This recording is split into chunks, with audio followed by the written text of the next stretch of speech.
असत्वमा सद्गमयं तमसोमा ज्योतिर्गमयं मृत्योर्मा अमृतंगमयं ओम शांति शांति शांति।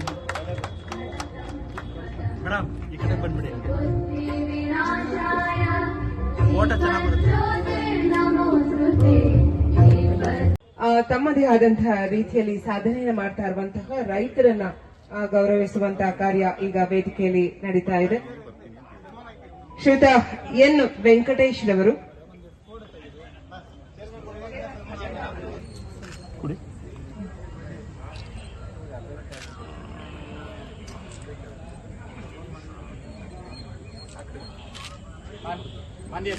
ಒಂದು ಸಣ್ಣ ಮನೆ ತುಂಬಾ ಕಠಿಣವಾಗಿ ಹೊರಟೋಯ್ತಾ ಇದೆ. ವ್ಯವಸಾಯಕ್ಕೆ ಪೂರಕವಾಗಿರ್ತಕ್ಕಂಥ ಈ ಸಹಕಾರ ಸಂಸ್ಥೆಗಳು ಹಾಳಾಗೋದ್ರೆ ರೈತನ ಬದುಕು ಹಾಳ. ಇಲ್ಲದೆ ಇದ್ರೆ ಅವ್ರು ಏನ್ ಮಾಡ್ತಾರೆ, ಆಣಿ ಬಿಟ್ಟಿಯವ್ರ ಹತ್ರ ಸಾಲಕ್ಕೆ ಹೋಗ್ಬೇಕಾಗ. ಇವತ್ತಿನ ಸ್ಥಿತಿಗತಿ ಏನಾಗಿದೆ ಅಂತಂದ್ರೆ, ಸ್ವಾಮೀಜಿಯವರೇ, 30% ಸೊಸೈಟಿಗಳೆಲ್ಲ ಹಾಳಾಗಿದ್ದಾವೆ. 30%. ಪುಟ್ಟಣ್ಣಯ್ಯನವರು ಮಗ ದರ್ಶನ್ ವಾಂಡಪುರ ಕಸ್ಬಾ ಸೊಸೈಟಿನಲ್ಲಿ 4 ಕೋಟಿ ರೂಪಾಯಿ ಅವ್ಯವಹಾರವನ್ನು ಕಂಡಿಟ್ಟಿದ್ದಾರೆ. ಆ ಶಾಸಕರು ಮಾಡಿದಂತ ಆಪಾದನೆಯನ್ನ ಮಾನ್ಯ ಅಂದಿನ ಸಹಕಾರ ಸಚಿವರು ಒಪ್ಕೊಂಡ್ರು. ಹೌದು, ಸಹಕಾರ ಕ್ಷೇತ್ರ ಹಾಳಾಗ್ತಾ ಇದೆ, ನಾನು ಏನ್ ಮಾಡಲಿ? ಒಬ್ಬ ಜಿಲ್ಲಾ ಬ್ಯಾಂಕ್ ಅಧ್ಯಕ್ಷ ಆಗಿದ್ದವರು, ಹಾಲಿ ಮಂತ್ರಿ ಆಗಿದ್ದವರು ಹೇಳೋ ಮಾತು, ಅವರ ಅಸಹಾಯಕತೆ ಎಷ್ಟು ಮಟ್ಟಿಗಿದೆ ನೋಡಿ. ಹೌದು ದರ್ಶನ್, ನಾನು ಒಪ್ಕೊಳ್ತಾ ಇದ್ದೀನಿ, ಜನ ಸಿಗ್ತಾರೆ, ನನಗೆ ಸಂತೋಷ. ಯಾರು ಸಹಕಾರ ಕ್ಷೇತ್ರದಲ್ಲಿ ಪ್ರಾಮಾಣಿಕವಾಗಿ ಕೆಲಸ ಮಾಡಿದ್ದಾರೆ ಅಂತ ಅವ್ರಿಗೆ ಪ್ರಶಸ್ತಿ ಕೊಡ್ತಾರೆ. ಅದು ನಾನೆಲ್ಲ ಕೊಡೋದು, ಬಸವೇಗೌಡರು ಕೊಡೋರು ಸರ್ಕಾರ. ಆ ಪ್ರತಿನಿಧಿಗಳು ಏನಿದ್ದಾರೆ ನಮ್ಮಲ್ಲಿ 24 ಜನ ಇದ್ರು. ಈಗ 4 ಜನ ತೀರ್ಕೊಂಡಿದ್ದಾರೆ, ಇನ್ನು 20 ಜನ ಇದ್ದಾರೆ. ಅವ್ರ ಬಗ್ಗೆ ಒಂದು ಪುಸ್ತಕ. ನಮ್ಗೆ ಇದು ನೆನಪು ಮಾಡಿಸುವ ಮುನ್ನ ಅಂತ ಅಂದ್ರು. ಈ ಮಾಲಿಕೆಯಲ್ಲಿ ಮರ್ತೋಗ್ತದೆ, ಮರ್ಯಾದ ಗಾಡಿ. ನಾವು ಅವ್ರು ಎಷ್ಟು ಸಹಕಾರ ಕ್ಷೇತ್ರದಲ್ಲಿ ಕೆಲಸ ಮಾಡಿದ್ದಾರೆ ಅಂತಂದ್ರೆ, ಈ ನಮ್ಮ ಗುಸಮಣ್ಣ ಇದ್ದ ನೋಡಿ, ಓಡಾಡ್ತಾರಲ್ಲ, ಆನೆಸ್ಟ್. ನಾನು ಜೊತೆಲಿದ್ದೆ. ತುಂಬಾ ಒಳ್ಳೆ ಕೆಲಸಗಾರರು ನಮ್ಮ ಬ್ಯಾಂಕ್ನಲ್ಲಿ ಇದ್ರು. ಅದು ಮುಂದುವರ್ಸ್ಕೊಂಡು ಹೋಗ್ಬೇಕು ಅನ್ನೋದು ನನ್ನ ಅಭಿಲಾಷೆ. 2 ಒಂದು, ಮಾದೇಗೌಡರ ಬಗ್ಗೆ ಅವ್ರು ತೀರ್ಕೊಂಡ್ಮೇಲೆ ಅವರ ಜನಾಭಿಪ್ರಾಯ ಕೇಳೋಣ ಅಂತ ಹೋದೆ. ನಂಜೇಗೌಡರು ಮೊದಲು ಭೇಟಿ ಆದ್ರು. ಏನು ನಿಮ್ಮ ಮಾದೇಗೌಡರ ಬಗ್ಗೆ ನಿಮ್ಮ ಅಭಿಪ್ರಾಯ ಅಂತ? ಅವೇನಿಲ್ಲ ಸ್ವಾಮಿ, ನನಗೆ ಭೂಗೋಳದ ಮೇಷ್ಟ್ರಾಗಿದ್ರು, ದಿನಾ ಭೂಗೋಳ ಮಾಡೋದು. ಅಲ್ಲಿಂದ ಹಿಡಿದು ನಮ್ಮ ವೆಂಕಟೇಗೌಡರು, ಸರ್ ನಮ್ಮೂರು ಅವರಿಂದಾನೇ ಉದ್ಧಾರ ಆದದ್ದು ಅಂತ ಹೇಳಿ 17 ಜನ ಅವ್ರ ಅಭಿಪ್ರಾಯ ಕೊಟ್ಟಿದ್ದಾರೆ. ಅದಕ್ಕೆ ನಾ ಕಂಡಂತೆ ಮಾದೇಗೌಡ ಅಂತ ನಾನಲ್ಲ, ಅವರುಗಳು ಆ ಪ್ರಾಂತ್ಯದಲ್ಲಿ ಯಾರು ಅವ್ರ ಜೊತೆ ಕೆಲಸ ಮಾಡಿದ್ರು ಬಸವೇಗೌಡರ ಅದಿಯಾಗಿ ಜೋಗಿಗೌಡರಿಗೆ ಅಭಿಮಾನದಿಂದ ಅಭಿನಂದನೆಯನ್ನ ಸಲ್ಲಿಸಬೇಕು ಅಂತ ಹೇಳಿ ಕೇಳ್ಕೊಳ್ತಾ ಇದ್ವಿ. ವೇದಿಕೆ ಮೇಲಿರುವಂತ ಎಲ್ಲ ಅತಿಥಿ ಗಣ್ಯರನ್ನ ಅರಿಕಾರರು ಅನ್ನುವಂತಹ ಒಂದು ಪುಸ್ತಕ, ಹಾಗೆ ನಾ ಕಂಡಂತೆ ಮಾದೇಗೌಡ ಅವರ ಒಂದು ಒಡನಾಡಿಗಳ ಒಂದು ಪರಿಚಯಾತ್ಮಕ ಕೃತಿ ಕೂಡ ಬಿಡುಗಡೆ ಆಗ್ತಾ ಇದೆ. ಹಾಗೆ ಸಕ್ಕರೆ ಕಾರ್ಖಾನೆಗಳ ಅಧೋಗತಿ ಇಂದು ಯಾವ ಸ್ಥಿತಿಯಲ್ಲಿದೆ ಅನ್ನುವಂತ ಒಂದು ಪಕ್ಷಿ ನೋಟವನ್ನ ಕೂಡ ಬಿಟ್ಟಿಸುವಂತಹ ಒಂದು ಕೃತಿ. ಅದು ಜೋಗಿಗೌಡ್ರೆ ಮತ್ತು ಅಶೋಕ್ ಅವರೇ, ನಾಗೇಂದ್ರ ಅವರೇ, ಶಿವಸ್ವಾಮಿ ಅವರೇ, ಮತ್ತು ಸಿದ್ದರಾಜ್ ಅವರೇ, ಕೃಷ್ಣಪ್ಪ ಅವರೇ, ಹಾಗೆ ನಾಯಮೂಲದಿಂದ ಕೃಷ್ಣಗೌಡರು, ನಂಜೇಗೌಡರು, ಮೂರ್ತಿ ಬಂದಿದ್ದಾರೆ. ಇಲ್ಲಿ ಬಹಳಷ್ಟು ಜನ ಸನ್ಮಾನಿತರಿದ್ದೀರಾ. ಬಹಳಷ್ಟು ಜನ ಒಂದು ಸಹಕಾರ ಕ್ಷೇತ್ರ, ಒಂದು ಕೃಷಿ, ಎರಡೂ ಬಗ್ಗೆನೂ ಸಹ ಬಹಳ ಆಸಕ್ತಿಯನ್ನು ಇಟ್ಕೊಂಡು, ಮತ್ತು ಚೆನ್ನಪ್ಪನವರು ಮೊದಲಿಂದನೂ ಬಹಳ ಜಿಲ್ಲೆನಲ್ಲಿ ಈ ಥರದ ಅನೇಕ ಒಂದು ಚಿಂತನೆಗಳಲ್ಲಿ ತುಂಬ ತೊಡಗಿಸ್ಕೊಂಡಿದ್ದಾರೆ. ಹೆಚ್ಚು ಅವರು ಪ್ರಚಾರಕ್ಕೆ ಬರದೇ ಇದ್ರು ನಿರಂತರವಾಗಿ ಸಾರ್ವಜನಿಕರ ಕೆಲವು ಈ ಥರದ ಕೃಷಿ ಬಗ್ಗೆ, ಸಹಕಾರ ಕ್ಷೇತ್ರದಲ್ಲಿ ನಿರಂತರವಾಗಿ ಅವರು ಏನಾದ್ರು ಒಂದು ಕಾರ್ಯಕ್ರಮವನ್ನ ಹಮ್ಮಿಕೊಂಡಿದ್ದಾರೆ. ಈ ಒಂಬೇಗೌಡ ಲಾ ಕಾಲೇಜು ನಿಮ್ಮ ಅಧ್ಯಕ್ಷತೆಯಲ್ಲೇ ಇರಬೇಕು, ಮುಚ್ಚಾಯ್ತಾ? ಏನೋ ಬಹಳ ಕಷ್ಟಪಟ್ಟರು. ಇದು ಮಹಾರಾಜರ ಕಾಲದಲ್ಲಿ ಆಗಿರ್ತಕ್ಕಂಥದ್ದು. ನಾನು 2-3 ಬಾರಿ ಇದಕ್ಕೆ ನನ್ನ ಜೊತೆ ಚರ್ಚೆ ಮಾಡಿದ್ರು, ಆದರೆ ಏನೋ ನಮಗದಷ್ಟು ಇರುವ ಸಮಯ ಕೊಡ್ಬೋದಲ್ವ, ಏನೋ ಒಂದು ಸೆಟ್ರೇಟ್ ಆಗಿಲ್ಲ. ಸ್ವಾಮೀಜಿಯವರು ಇಲ್ಲಿ ಪಾದ ಬಂದಿರೋದ್ರಿಂದ ಬಹುಶಃ ನೀವೆಲ್ಲ ಕೂತ್ಕೊಂಡು ಸ್ವಾಮೀಜಿಯವರ ಜೊತೆ ಚರ್ಚೆ ಮಾಡಿದ್ರೆ ಇದಕ್ಕೇನಾದ್ರು ಒಂದು ಕಾರ್ಯರೂಪ ಕೊಡಬಹುದು ಅಂತ ಅನ್ಕೊಳ್ತೀನಿ. ನನಗೆ ಪೂರ್ಣ ಮಾಹಿತಿ ಗೊತ್ತಿಲ್ಲದೆ ಇರೋದ್ರಿಂದ ನಾನು ಮಾತಾಡ್ಲಿಕ್ಕೆ ಹೋಗಲ್ಲ.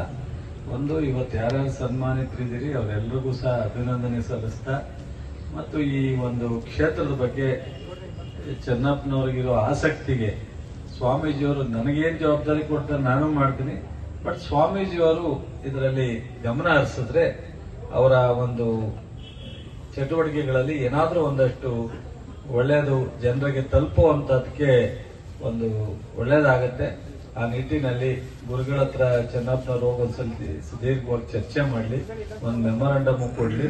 ಸೊ ಸ್ವಾಮೀಜಿಯವರು ಅದನ್ನ ನೋಡಿ ನನಗೇನು ಜವಾಬ್ದಾರಿ ಕೊಡ್ತಾರೆ ನಾನು ಅದನ್ನ ಮಾಡ್ತೀನಿ. ಇವತ್ತು ಸೀಮಿತವಾದಂತ ಈ ಬಿಡುಗಡೆ ಏನಿದೆ ಬುಕ್ಗಳು, 5 ಕಿರುಹೊತ್ತಿಗೆಗಳು, ಅದು ಎಲ್ಲರೂ ಸಹ ಓದಿ ಅದರ ಉಪಯೋಗ ಸಾರ್ವಜನಿಕರಿಗೆ, ರೈತರಿಗೆ, ಸಹಕಾರ ಕ್ಷೇತ್ರದಲ್ಲಿ ಆಗಬೇಕು. ಮತ್ತು ಇತ್ತೀಚೆಗೆ ಸಹಕಾರ ರತ್ನ ತಗೊಂಡಿರೋರಿಗೆಲ್ರಿಗೂ ಸನ್ಮಾನ ಮಾಡಿದಿರಿ.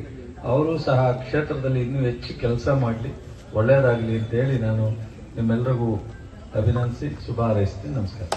ಲೇಖನಗಳು ತುಂಬಾ ಆಪ್ಯಾಯಮಾನವಾಗಿದೆ ವ್ಯವಸಾಯ ಕ್ಷೇತ್ರದಲ್ಲಿ. ಅದರಲ್ಲಿ ಬೆಳಗೂರು ನಂಜೇಗೌಡರು ಬಂದ್ಬಿಟ್ಟಿದ್ರೆ ಚೆನ್ನಾಗಿರೋದು, ಅದೆಲ್ಲ ಬರಲಿಲ್ಲ. ತುಂಬಾ ಒಳ್ಳೊಳ್ಳೆ ಲೇಖನಗಳು ವ್ಯವಸಾಯದ ಬಗ್ಗೆ. ಅಭಿನಂದಿತರಿಗೆ ನಿಮ್ಮೆಲ್ಲರ ಜೋರಾದ ಚಪ್ಪಾಳೆ ಬರಲಿ ಅಂತ ಮತ್ತೊಮ್ಮೆ ಕೇಳಿಕೊಳ್ತು.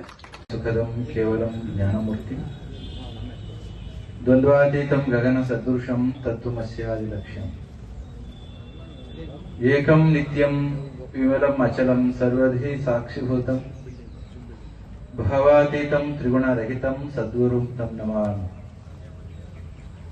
ಶ್ರೀ ವಿದ್ಯಾಂ ಜಗತಾಂ ಧಾತ್ರಿಂ ಸರ್ಗಸ್ಥಿತಿಲಯೇಶ್ವರಿ ನಮಾಮಿ ಲಲಿತಾಂ ನಿತ್ಯ ಮಹಾತ್ರಿಪುರ ಸುಂದರಿ. ಜನಗಣ ಮುದ್ರಣ ಮತ್ತು ಪ್ರಕಾಶನದ ವತಿಯಿಂದ ಮಂಡ್ಯದ ನಮ್ಮ ಜಿಲ್ಲೆಗೆ ಸಂಬಂಧಪಟ್ಟಂತ ವಿವಿಧ 5 ವಿವಿಧ ಕ್ಷೇತ್ರಗಳ ಕಿರುಹೊತ್ತಿಕೆಗಳನ್ನ ನಮ್ಮ ಕೌಡ್ಲೆ ಚೆನ್ನಪ್ಪನವರ ಸಂಪಾದಕತ್ವದಲ್ಲಿ ಹೊರತರಲಾಗಿದೆ. ಆ 5 ಪುಸ್ತಕಗಳ ಈ ಬಿಡುಗಡೆಯ ಪವಿತ್ರ ಕಾರ್ಯಕ್ರಮದಲ್ಲಿ ನಮ್ಮೆಲ್ಲರ ಆರಾಧ್ಯ ದೈವ ಯುಗಯೋಗಿ ಪದ್ಮಭೂಷಣ ಜಗದ್ಗುರು ಡಾಕ್ಟರ್ ಶ್ರೀ ಬಾಲಗಂಗಾಧರನಾಥ್ ಮಹಾಸ್ವಾಮೀಜಿಯವರ ದಿವ್ಯ ಚೇತನಕ್ಕೆ ಮನಸ್ಸಾನಮಿಸಿ ಇಂದಿನ ಈ ಕಾರ್ಯಕ್ರಮದಲ್ಲಿ ಉಪಸ್ಥಿತರಿದ್ದು ಅಧ್ಯಕ್ಷತೆಯನ್ನ ವಹಿಸಿರ್ತಕ್ಕಂಥ ಮಂಡ್ಯ ಜಿಲ್ಲೆಯ ಉಸ್ತುವಾರಿ ಸಚಿವರಾಗಿ, ಕೃಷಿ ಸಚಿವರಾಗಿ ರಾಜ್ಯದಲ್ಲಿ ಮತ್ತು ಅಗ್ರಿಕಲ್ಚರ್ ಮಿನಿಸ್ಟರ್ ಆಗಿ ಅದಕ್ಕೊಂದು ಹೊಸ ಡೈಮೆನ್ಷನ್ ಅನ್ನು, ಒಂದು ಹೊಸ ಆಯಾಮವನ್ನು ಕೊಟ್ಟಿರ್ತಕ್ಕಂಥ ಸಜ್ಜನ ರಾಜಕಾರಣಿ ಎಂದೇ ಪ್ರಸಿದ್ಧರಾದಂತಹ ಪ್ರೀತಿಯ ಚಲುವರಾಯಸ್ವಾಮಿಯವರ ಉಪಸ್ಥಿತಿ ಇದೆ ಮತ್ತು ಗ್ರಂಥಗಳ ಬಿಡುಗಡೆಯನ್ನ ಮಾಡಿಕೊಟ್ಟಿದ್ದಾರೆ. ಇದೇ ಕಾರ್ಯಕ್ರಮದ ಮುಖ್ಯ ಕೇಂದ್ರ ಬಿಂದುಗಳಾಗಿ ಈ ಒಟ್ಟು ಕಾರ್ಯಕ್ರಮಗಳ ಸಾಕಾರಕ್ಕೆ ಕಾರಣೀಭೂತರಾದಂಥವರು ಕೌಡ್ಲೆ ಚೆನ್ನಪ್ಪನವರು ಮತ್ತು ವೇದಿಕೆಯಲ್ಲಿರ್ತಕ್ಕಂಥ ಎಲ್ಲ ಆತ್ಮೀಯರೇ, ಸಮಯ ಆಗಿದೆ, ಇನ್ನೊಂದು 2 ಕಾರ್ಯಕ್ರಮಕ್ಕೆ ಹೋಗಬೇಕಾಗಿದೆ.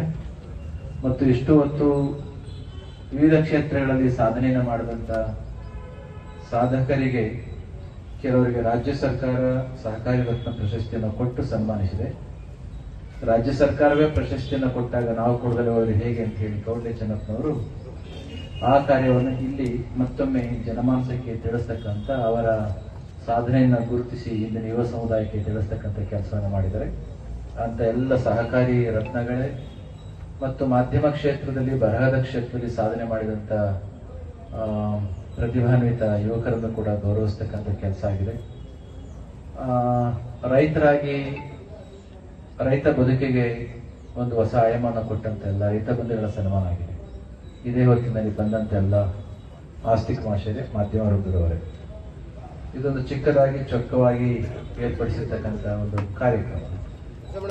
ಬಹುಶಃ ಇಂದು ಬಿಡುಗಡೆಯಾಗಿರ್ತಕ್ಕಂಥ ಕೌಡ್ಲೆ ಚೆನ್ನಪ್ಪನವರ ಸಂಪಾದಕತ್ವದಲ್ಲಿ ನಾ ಕಂಡಂತೆ ಜಿ ಮಾದೇಗೌಡ ಒಂದು ಪುಸ್ತಕ. ಅದು ಜಿ ಮಾದೇಗೌಡ ಬಗ್ಗೆ ನೀವೆಲ್ಲರೂ ಕೂಡ ತಿಳ್ಕೊಂಡಿದ್ರೆ ಅದೊಂದು ಪುಸ್ತಕ ಬಂದಿದೆ. ಸಹಕಾರಿ ರತ್ನಗಳು ಎಂಬ 2ನೇ ಪುಸ್ತಕ, ಮಂಡ್ಯ ಜಿಲ್ಲೆಯ ಸಹಕಾರ ಅದರ ಒಂದು ಸ್ಥಿತಿ ಮತ್ತು ಸ್ಥಿತಿಗತಿ, ಇದಕ್ಕೆ ಸಂಬಂಧಿಸಿದ 3ನೇ ಪುಸ್ತಕ, ನಮ್ಮ ಮಂಡ್ಯ ಜಿಲ್ಲೆಯಲ್ಲಿರ್ತಕ್ಕಂಥ ಸಕ್ಕರೆ ಕಾರ್ಖಾನೆಗಳ ದುಸ್ಥಿತಿಯನ್ನ ಕುರಿತಾಗಿರ್ತಕ್ಕಂಥ ರೀತಿಯ ಒಂದು ಪುಸ್ತಕ, ಮಂಡ್ಯ ಮತ್ತು ಪಾಂಡವಪುರದ ಸಕ್ಕರೆ ಕಾರ್ಖಾನೆಗಳ ಸ್ಥಿತಿಗತಿ. ಇನ್ನು 5ನೇ ಪುಸ್ತಕ, ಆಧುನಿಕ ಬೆಳೆಗಳ ಹರಿಕಾರಗಳು. 5 ಪುಸ್ತಕಗಳನ್ನ ಇಂದು ಚಿಕ್ಕದಾಗಿ ಒಂದು ಸಲ ಕೈಗೆ ಹಿಡ್ಕೊಂಡದ್ದೇ ಆದ್ರೆ ಒಂದು 20 ನಿಮಿಷದಲ್ಲಿ ಓದಿ ಮುಗಿಸಬಹುದಾಗಿರ್ತಕ್ಕಂಥ ಚೊಕ್ಕದಾಗಿರ್ತಕ್ಕಂಥ ಒಂದು ಪುಸ್ತಕ. ಈ ಪುಸ್ತಕವನ್ನ ಯಾರೋ ಕೊಠಡಿಗಳಲ್ಲಿ ಕುಳಿತು ಕಲ್ಪನೆಯಿಂದ ಬರೆದಂಥದ್ದಲ್ಲ. ಇದು ಒಂದು ರೀತಿಯಲ್ಲಿ ಕೇಸ್ ಸ್ಟಡಿ ಮಾಡೋದು ಅಂತ ಹೇಳ್ತಾರಲ್ಲ, ರಿಸರ್ಚ್ ಮಾಡಬೇಕಾದ್ರೆ ಫೀಲ್ಡ್ ವರ್ಕ್ ಅಂತ ಮಾಡ್ತಾರೆ. ನಮ್ಮ ಸಂಶೋಧನೆಯಲ್ಲಿ PhD ಮಾಡೋರಿಗೆ, ರಿಸರ್ಚ್ ಮಾಡೋರಿಗೆ ಫೀಲ್ಡ್ ವರ್ಕ್ ತುಂಬಾ ಇಂಪಾರ್ಟೆಂಟ್ ಆಗಿರ್ತಕ್ಕಂಥ.